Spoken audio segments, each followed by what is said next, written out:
बैठे हो फिर भी इतने से मतलब ज्यादातर को मोक्ष की प्राप्ति हो गई। समोसे मिले तुम्हें? लड्डू भी मिले? समोसे अच्छे थे? ठीक था, टेस्ट सही था? हाँ सही था।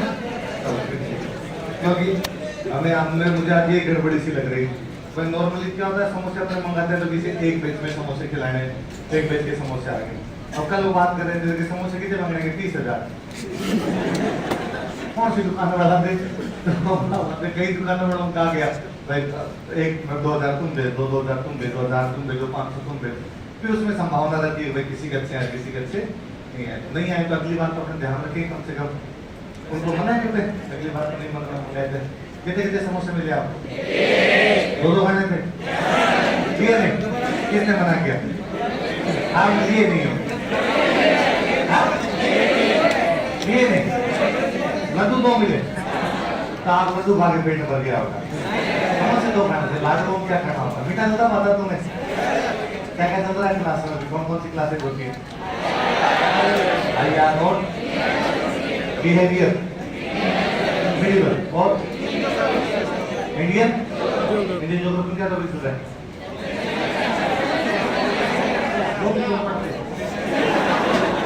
सच में तुम जनसंख्या पढ़ते हो और दिमाग सेंटर में एकदम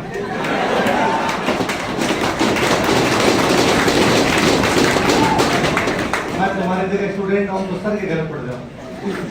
इसका मतलब सर ने मेरे को इतना भोंगल समझ लिया कि जनसंख्या भी पढ़ा रहे हैं। क्या पढ़ाए टीचर कि भारतीय जनसंख्या इतनी, घनत्व इतना, लिंगानुपात इतना, शिक्षा इतनी, ये भी पढ़ते हो? नहीं, इसका मतलब आपका सेंस ढंग से काम नहीं कर रहा। कुछ टॉपिक होते हैं तो घर पे जाके पढ़ने होते हैं। इसके अपेक्षा सर को ये कहना होता है कि कोई ढंग का दूसरा टॉपिक पढ़ा दो जिसमें समझाने वाली बात है। जनसंख्या में क्या तो टीचर समझाए, क्या तुम समझते? दिन 2-3 दिन लग जाते हैं। विशुद्ध आंकड़े, विशुद्ध कितना परसेंटेज, कितना परसेंटेज, कितना परसेंटेज, ये तुम्हारी बुद्धि में सवाल या निशान है। जनसंख्या जैसा टॉपिक भी टीचर को पढ़ाना पड़ता है। इसका मतलब टीचर ये समझता है कि इनको ये भी नहीं है। इससे बुरा कोई नहीं है कि कोई अपने बारे में अपने को इतना अंडर एस्टिमेट कर जाए कि उसको ये लगे कि जनसंख्या भी इनको पढ़ाऊं। लिटरली मैं यदि क्लास में होता तो मैं पहली बात तो सर को मना करता कि जनसंख्या नहीं पढ़ूंगा। फिर भी यदि बच्चे कहते कि जनसंख्या पढ़ते, मैं बॉयकॉट कर जाता क्लास में। मैं चाहता घर पे जाके 2 घंटे कुछ और पढ़ लूंगा। मैं जनसंख्या जैसा टॉपिक किताब की क्लास में बैठ के किसी सर से कुछ बैठना पसंद नहीं करूंगा। वो तो मैं खुद याद कर लूंगा, आंकड़े तो याद करना है। क्या करे मास्टर भाई? आपने तो सर ट्रिक बता दी, क्या करे? कुछ ना कुछ तो फिर करे। सीधा यू करे, लिखो 56%, लिखो 61%। होता क्या है कि भाई हम जितने भी लोग हैं, मुकेश जी पढ़ा रहे होंगे, हम सारे सर के स्टूडेंट, हम कभी क्लास में पढ़े थे। हमने कभी जब कभी जैसे याद किया तो जो हमारे याद करने का तरीका था, आपको ट्रिक और कुछ ही नहीं होती। ट्रिक का सिंपल सा मीनिंग था कि टीचर ने इस टॉपिक को कैसे पढ़ाना। और ट्रिक को जादू थोड़ी दिखाते हैं, इधर किया लड़की का है।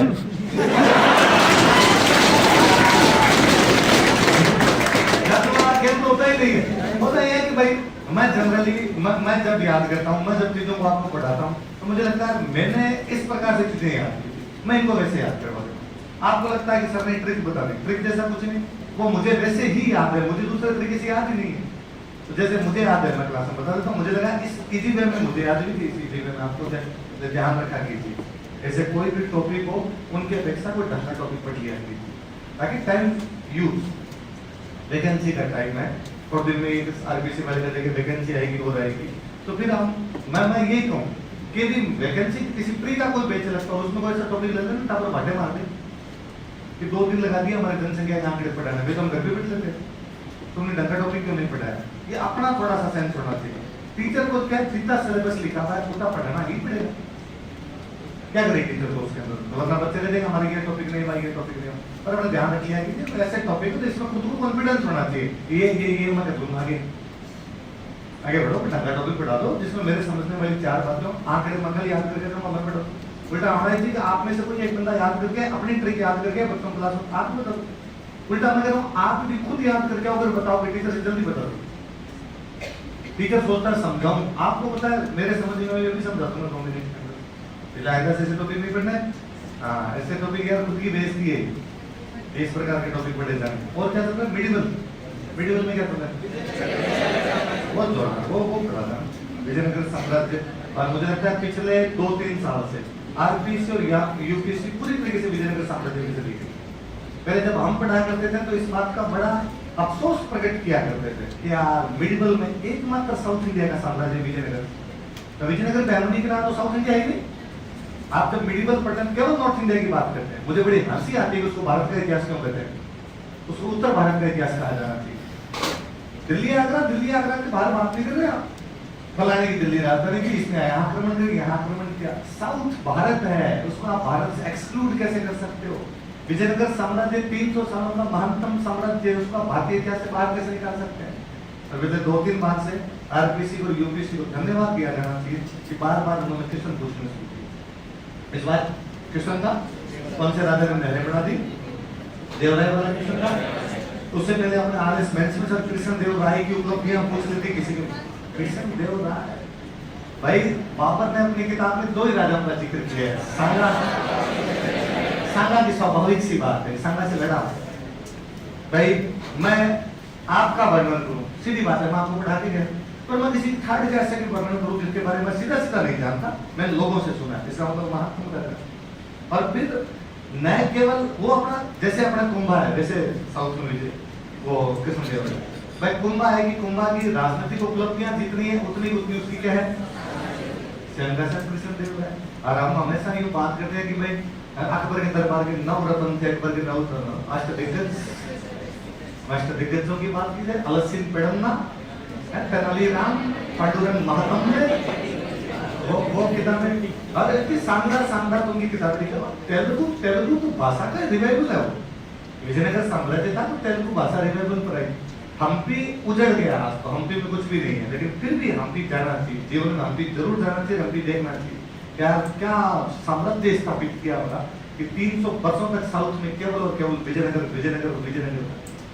बहुत अच्छे से पढ़ना है। आइए अरबी क्या चल रहा है?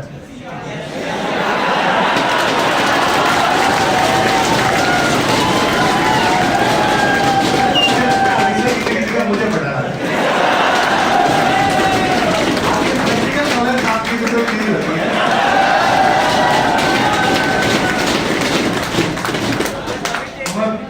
पहली बार रसिया गया था, मैं कोई फोटो वाले को वायरल हुई थी, एक रसियन महिला खड़ी है पास में। वास्तव में क्या आज वो उनके राजा रानी की वो है कपड़े, उनका राजा रानी वैसे कपड़े, उनके रानी वैसे कपड़े पहनती, राजा को बोलते हैं जहाज, रानी को बोलते हैं जारीना, तो उनकी जारीना वैसे कपड़े पहनते। तो वो क्या वो जोकर टाइप के लोग वैसे हाथ आके खड़े ही रहते हैं, वो कपड़े पहन खड़े रहते हैं। आप जाते हो तो आप कहते हैं हमारे साथ फोटो खिंचवा लो, रुपए लेंगे, तो फोटो खिंचवा भाई हम राजा रानी जैसे कपड़े। तो एक बार चर्च देखने के लिए हम गए थे, उसके आगे वो दोनों खड़े थे, तो वो उन्होंने देखते हमें कहा कि वो फोटो खिंचवा लो, इतने रुपए लगेगी। तो मैं गाड़ी से नीचे उतरा ही था, मैं उसमें वो ग्लव वो पहन ही रहा हूँ, मेरे हाथों में दस्ताने पहन रहा हूँ, साथ साथ उससे मैं बात कर रहा था। तो मेरे कह रहे थे भाई हम इतने डॉलर इतने रूबल लेंगे, इतने रूबल लो, मेरे साथ फोटो खिंचवा। तो उपेंद्र जी उधर सामने खड़े थे, उपेंद्र जी मेरे कहा आप इसे 2 मिनट बात करो। तो मैंने उसका कि नहीं 100 रुपये तो बहुत ज्यादा होता है, तो मैं ओके ओके 50 रुपये भी थे। उपेंद्र जी का आ जाओ फोटो आ गई, फोटो तो नहीं मैं लॉकडाउन में बड़ी बेटा तो मेरे फोटो लगा दी, बेटे कुछ तो करें, लेकिन हमने बेटे फोटो लगाए जनता में वायरल तो ये तो मैंने तो ये सोच के लगाई थी कि बात ठीक लगा देते हैं। बाद में किसी ने वायरल उसके नीचे किसी ने कैप्शन लिखा, सेकेंड वर्ल्ड वॉर के अंदर गंगा रिसाले के एक सैनिक को रिझाती भी एक यूरोपियन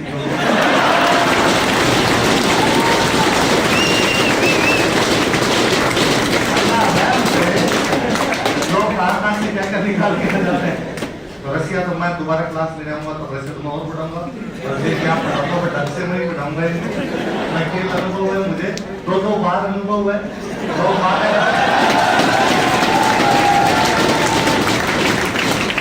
लोगों को ये लोग ऐसे डाउट है कि इनको क्यों शादी करनी है।